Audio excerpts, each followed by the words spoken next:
Internet of Things makes our cars driverless, our homes connected, our cities smart, and factories run seamlessly. Artificial intelligence combined with IoT data is where the business value is created. Imagine yourself in the driverless world. I will teach you to pivot your career and innovate in your business using IoT, AI, and autonomous vehicles. Let's begin your journey with me today.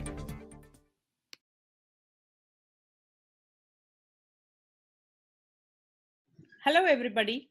I'm Sudha Jamthe, and I'm back here on IOTDay now for coverage about Africa with a star from Africa, my favorite person, Oluwatobi Oyinlola. And he's here joining us from Paris, France. Hi, Toby. How are you? Hi, Sudha. Hi. I'm really happy to be here today.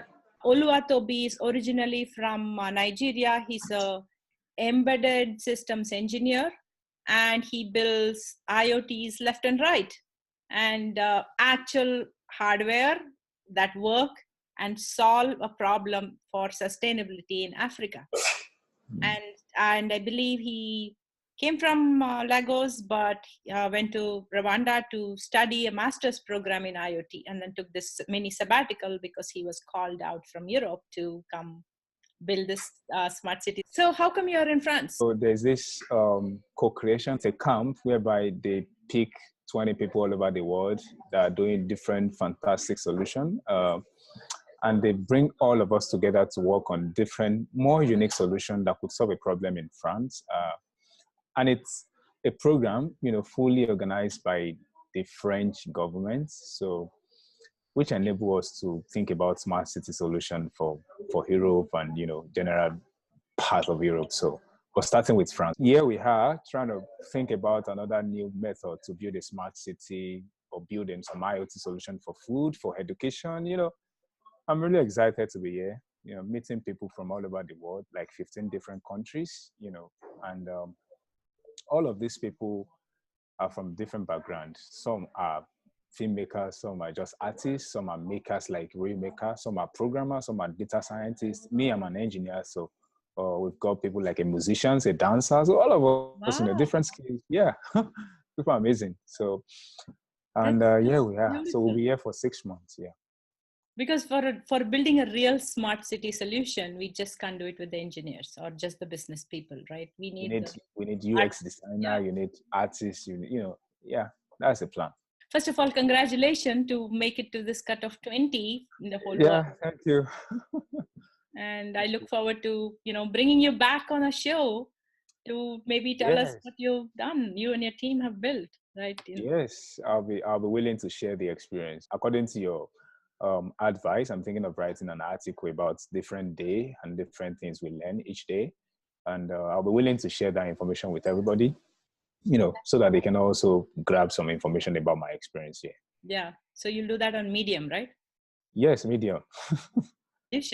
So Toby, tell me a little bit about your background and what kind of things you've been working on before this Paris project. So I've been working together with some team, in Nigeria, Lagos specifically, to build a pay-as-you-go solar solution whereby people can pay as they use energy. And one of the major parts, my role there is to build what we call a battery management system whereby you can pack both lithium-ion battery and also lead acid together. So you need to build like an IoT device that measures the level, that makes both battery charge the same way. And also I was working together with some team to build the next generation vehicle, which is the Hyperloop. It's this so-called, the next generation where you could travel at, I think 760 mph as per speed. And I was the one working in the part of the flight control units, whereby the levitation system of the Hyperloop and also the battery management system, because we use lithium ion to power the Hyperloop. And I'm part of the Intel Innovator. It's a unique program that was selected by some of the smartest people in the world. According to Intel, that was what they said. They said they just pick different people that are doing amazing things. And the Innovator program is it helps us to, interact with some one of the major developers in the processor industry, which is Intel, and also give us opportunity to teach people about technology all over the world. Like I was in Germany some weeks ago and everything was paid by Intel. You know, it's so amazing, you know, this experience. And currently you spoke in a conference, right? What conference was that? Yeah, it's an embedded conference. They call it Embedded World. It's one of the biggest in the world and also specifically the biggest in Europe, whereby people come together, developers, CTO, to think about which way to go in embedded computing, which is the best technology in embedded computing. And I was speaking on embedded vision, whereby you can use computer vision to build sustainable solution, you know, using different tools. There's a library called OpenVINO. It's a kind of open CV method of computer vision, whereby you can add it to your library to build any project around neural network. You know, so I was talking about how you can build that solution. I was teaching people the tools they need to start an open CV solution or a computer vision solution. Yeah. So it was really you actually built this and passed this kit around. So it was built using some Intel hardware. Yes, so they sent some open vision, AI vision development tools to me so that I can work on it briefly before traveling, like a demonstration kind of thing. So it's like a $500 device. So I was able to tell people about the device and share it around with them and see. Some of them are seeing it for the first time. I was surprised. But it was very encouraging for people to be so attracted to the device and also the technology I just introduced to them. All the way from Africa, of course, you know, it was super amazing. And you passed it around physically in the conference so people could Yes, and people are looking at it. I mean, they're seeing it for the first time. They've heard about it, but they're feeling like, oh, so this is how it looks like, you know. So it gave me a kind of leverage after the presentation. People could engage and, you know, with me and have a discussion how they can move forward with using the device in the future. Yeah. Beautiful. So you are working on sustainability solutions. That's your passion, right? Yeah, and the latest project that makes me, is it famous? No, I mean, latest famous, I don't know. It's about the pay-as-you-go famous, yes. pay-as-you-go solution for cooking gas. And it's drive me so interestingly, whereby we want to make people pay as they use gas. I've worked in pay-as-you-go solar. I now use the same technology and method for gas. People prefer to just use charcoal because they earn just $6 per day, which is like very little because they are farmers. And before you can set up a LPG, you need like $15 or $16. How can people pay as they cook? So bringing about this IoT technology whereby it measures the level of the gas and automates the usage. You just automate it and say, okay, I want to cook rice today. I only need 35 cents. Send the 35 cents and I have access to the LPG. So that alone, it's helping a lot of people in all over, I mean, specifically starting with Rwanda. We want to, you know, move around the whole African region because this problem is unique to Africa alone. Because in the UK, they have a pipe running into their house door. You know, they don't need to buy a cylinder. They don't need that because gas is already inside their building. So it's a little bit very more unique to African directly. So that is why I'm thinking about that. And we call it LPG. You know, it's a very unique solution, like LPG gas. Yeah. And you call this as pay-as-you-cook solution? Pay-as-you-cook, yeah. So who else is involved in providing this solution? Like when you talked about the Intel kit, there's a kit from Intel, you build it and then developers can use it. So tell me a little bit more detail about what is this pay-as-you-go solution made of? Okay, so we've got a smart valve. The smart valve majorly measures the level of the gas inside the cylinder. You know, majorly, there's no way you can measure the gas without having something on top of it that measures the level. Yep. So, and we've got a very fantastic partners in Germany that's because we've got support from the German incorporation called GIZ, and they are the first investor. Of course, we've raised some money from friends and family, but they are the first investor for this solution.